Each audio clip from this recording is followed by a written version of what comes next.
25% des Yvelinois de plus de 60 ans ne seraient toujours pas vaccinés.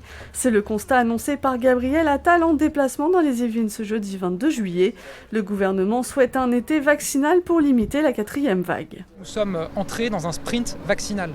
Les rendez-vous se sont multipliés, les prises de rendez-vous depuis l'allocution du président de la République. Près de 5 millions de personnes qui ont pris rendez-vous à la suite de l'allocution. Et le pharmacien que j'ai rencontré ici me disait qu'il y avait un véritable engouement de personnes qui hésitaient à se faire vacciner et qui, à la suite de l'allocution du président, ont décidé de franchir le pas, de se faire vacciner. Et là, le Premier ministre a donné un objectif encore plus important, c'est que la semaine prochaine et la suivante, on soit à 4 millions de premières injections par semaine, 8 millions sur les 2 semaines, ce qui est colossal, c'est un défi collectif qui est lancé. 700 000 doses seront disponibles par semaine pour les professionnels de santé. Le ministre de la Santé, Olivier Véran, a annoncé que les préparateurs en pharmacie pourraient vacciner, une nouvelle saluée par le responsable de cette officine.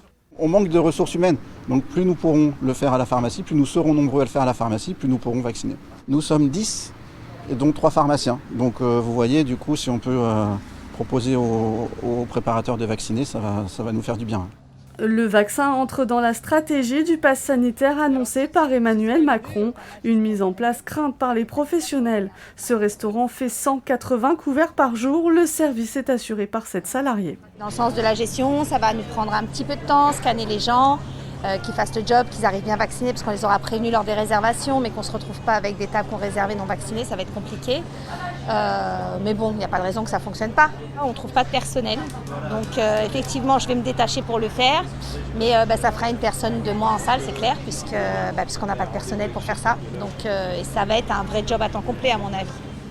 Gabriel Attal a rappelé que les contrôles d'identité seront effectués par les forces de l'ordre et non par les responsables des sites concernés. La mesure entrera en vigueur le 1er août prochain.